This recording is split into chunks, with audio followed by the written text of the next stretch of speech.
ये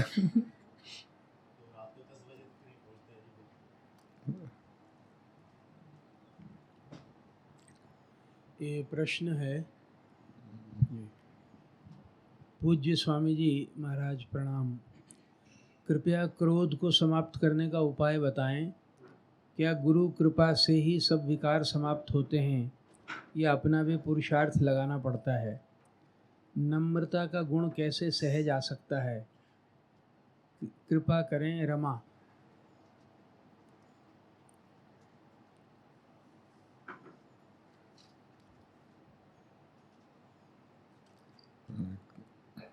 क्रोध को प्रेम से जीता जा सकता है, प्रेम से।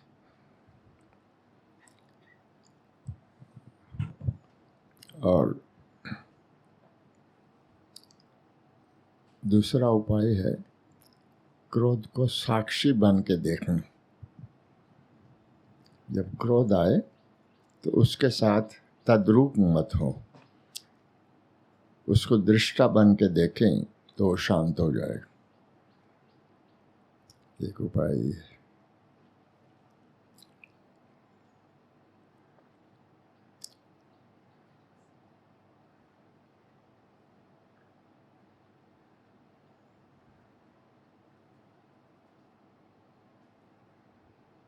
लिखा है कि अपने पुरुषार्थ से विकार समाप्त होते हैं क्या? अपने पुरुषार्थ से विकार समाप्त होते हैं क्या, या गुरु कृपा आवश्यक है? और यह और तीन प्रश्न हैं इसमें छोटे से कागज में। और तीसरा है कि नम्रता का गुण कैसे सहज में आ सकता है? पुरुषार्थ के साथ भगवान की कृपा अनिवार्य है।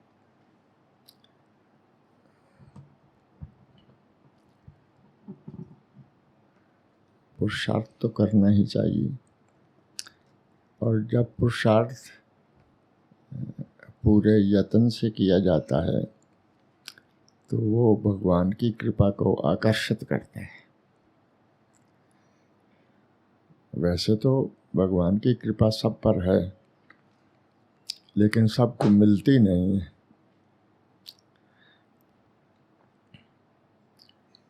जैसे धूप तो सब जगह है, लेकिन कोई व्यक्ति कमरे के अंदर बंद बैठा हो तो उसको नहीं मिलेगी। इसी तरह जो भगवान के प्रति खुला होता है उसको भगवान की कृपा मिलती है। आती सबके पास है, लेकिन सबको मिलती नहीं।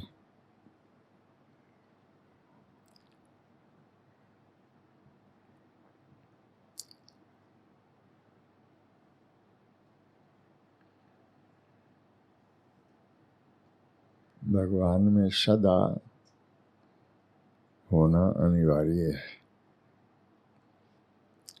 तब भगवान की कृपा का अनुभव हो सकता है।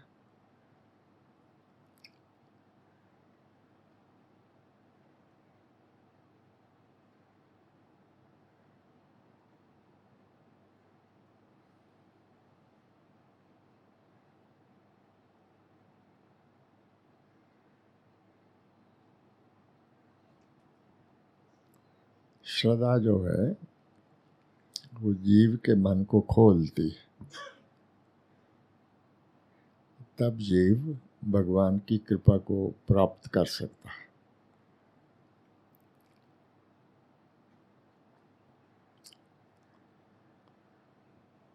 एक सूत्र है, श्रद्धावान लभ्यते ज्ञानम। जो श्रद्धावान है उसी को भगवान का अपरोक्ष ज्ञान होता है। केवल बौद्धिक ज्ञान नहीं, अपरोक्ष ज्ञान उसका।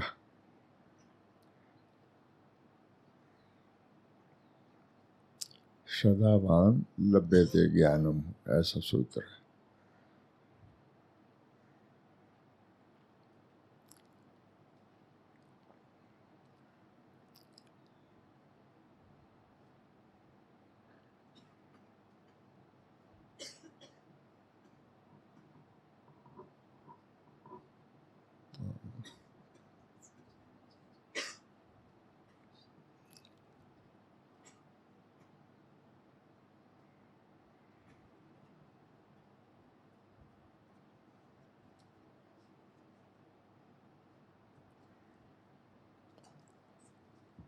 कोई आध्यात्मिक प्रश्न हो तो पूछ।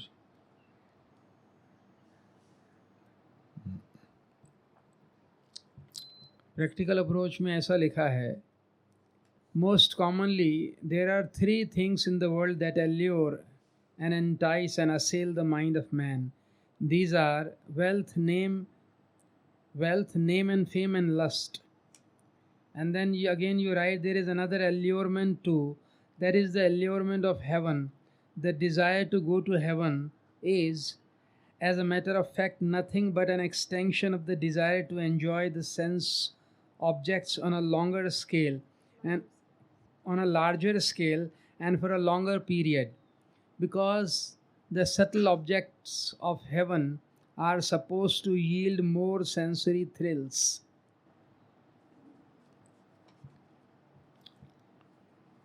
There are 3 obstacles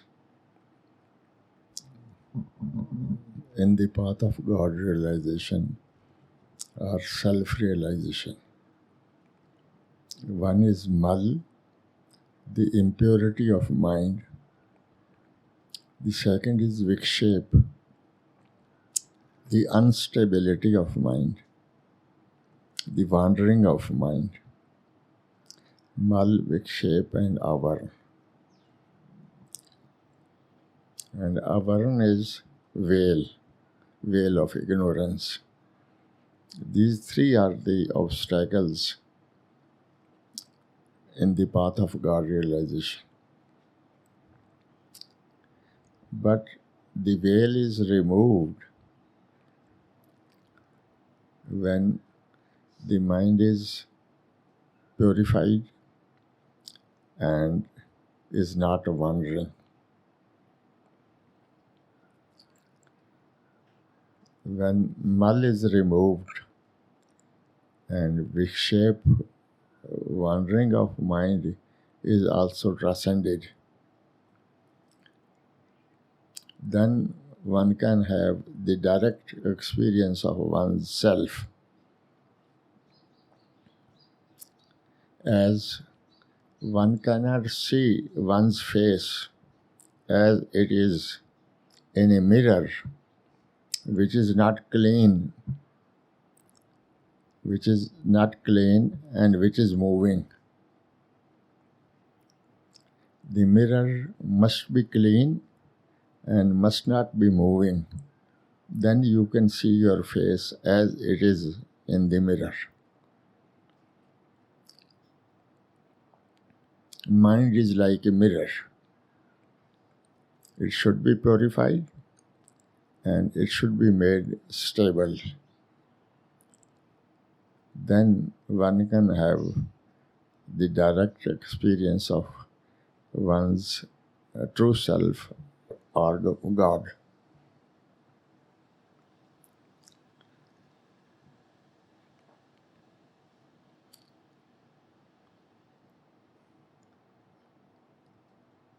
काम, क्रोध, लोभ, मोह, अहंकार, these impurify the mind.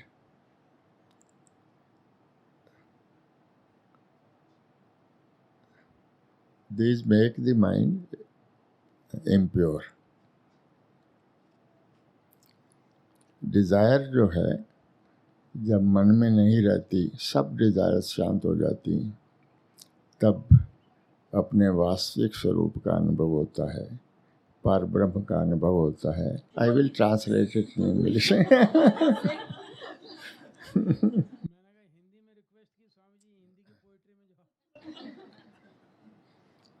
Lord Buddha also used to say that desire is the main cause of suffering. That is one statement of Lord Buddha.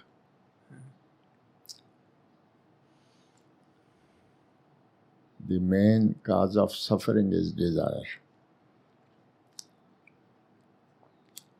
Desire makes the mind unstable.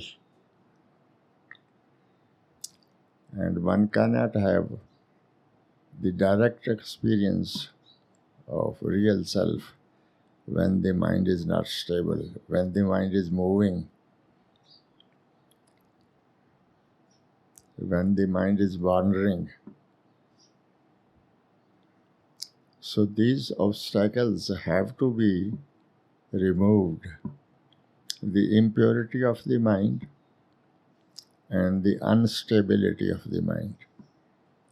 Then one can have the direct experience of real self or of God.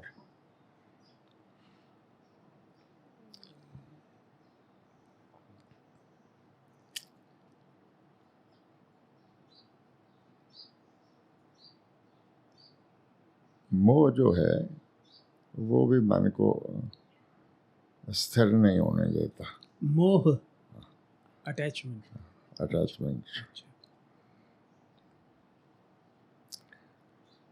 Maharaji adds that attachment is also a great obstacle and it doesn't let the mind become stable.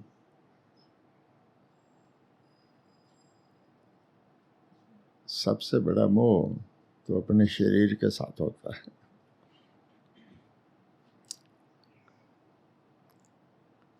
और शरीर के माध्यम से दूसरों के साथ मोह होता है.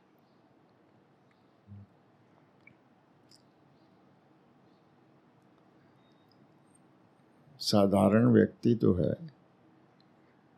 वो अपने शरीर को सुख देने का प्रयास करता है.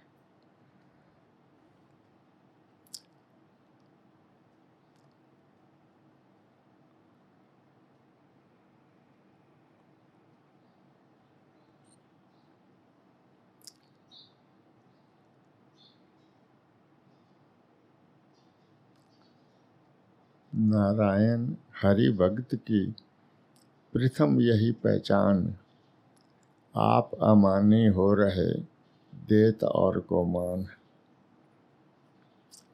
हरि भक्ति की पहली पहचान यही है कि स्वयं तो वो अमानी मानना चाहे लेकिन दूसरों को मान दे.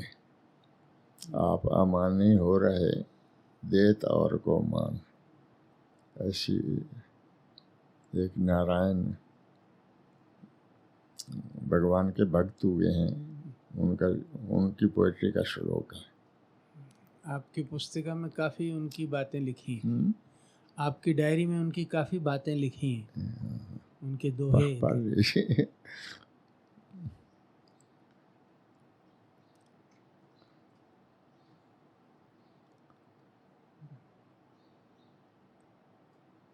मनुष्य जीवन का सच्चा लक्ष्य जो है वो है परमात्मा का अनुभव. और वो केवल मनुष्य जीवन में ही हो सकता है. देवता भी भगवान के अनुभव को प्राप्त नहीं कर सकते. अगर उनको भगवान का अनुभव करना है तो मनुष्य के शरीर में आना पड़ता है, मनुष्य के रूप में आना पड़ता है.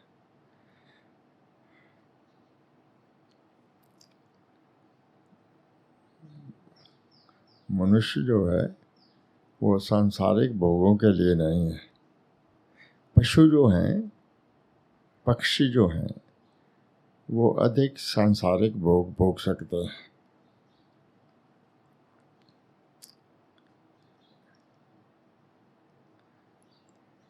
जैसे ईगल जो है उसकी चक्षु इंद्रिय इतनी प्रबल होती है कि वो आसमान से पृथ्वी पर चींटी को भी देख सकता है. लेकिन मनुष्य की चक्षु इंद्रिय इतनी प्रबल नहीं होती.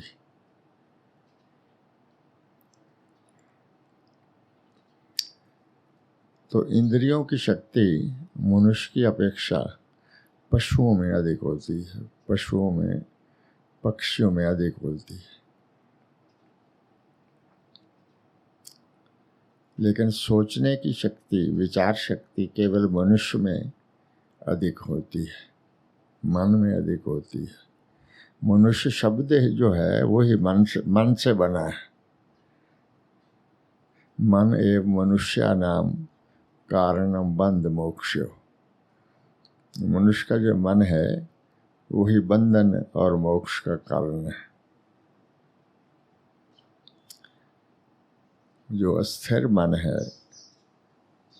और मलिन मन है वो बंधन का कारण है,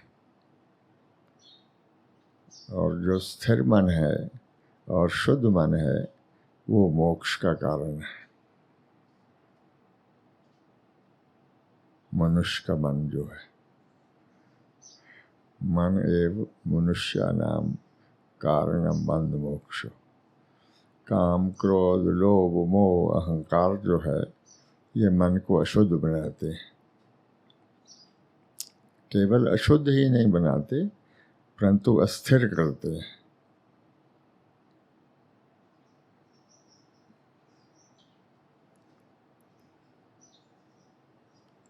तो मन को स्थिर करने के लिए इन दोषों से मुक्त होना चाहिए। मोह से मुक्त होना चाहिए, क्रोध से मुक्त होना चाहिए, लोभ से मुक्त होना चाहिए।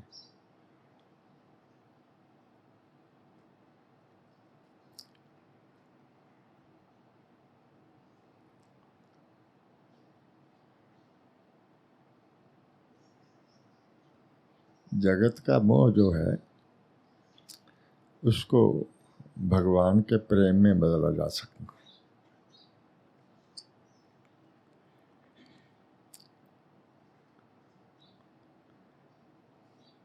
और उसका एक उपाय ये है वैराग्य, कि जगत की नश्वरता, जगत के जितने पदार्थ हैं, प्राणी हैं, संबंध हैं, वो स्थायी नहीं है।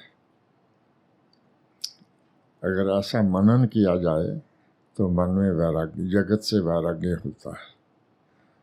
और मन में वैराग्य हो तो मन को स्थिर भी किया जा सकता है।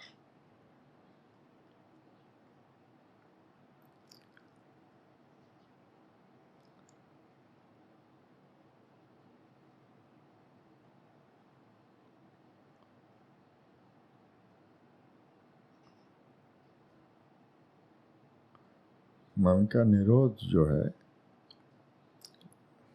पतंजलि योग दर्शन में उसके लिए बताया है अभ्यास वैराग्याभ्याम तद निरोध, कि अभ्यास और वैराग्य से मन का निरोध होता है। मन की वृत्तियां शांत होती हैं,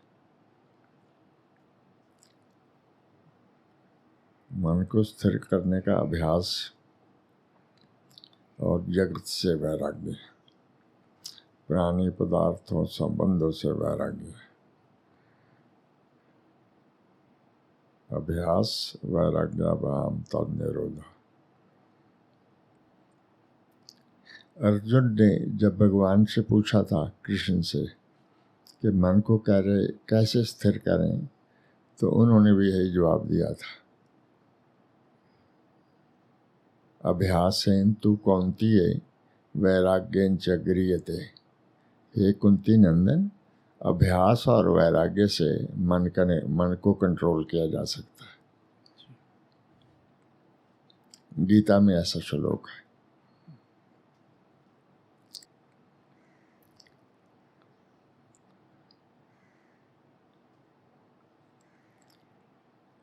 जगत के जितने भी संबंध हैं, प्राणी हैं, पदार्थ हैं, ये सब नाशवान है। मृत्यु इन सब को छीन लेती है।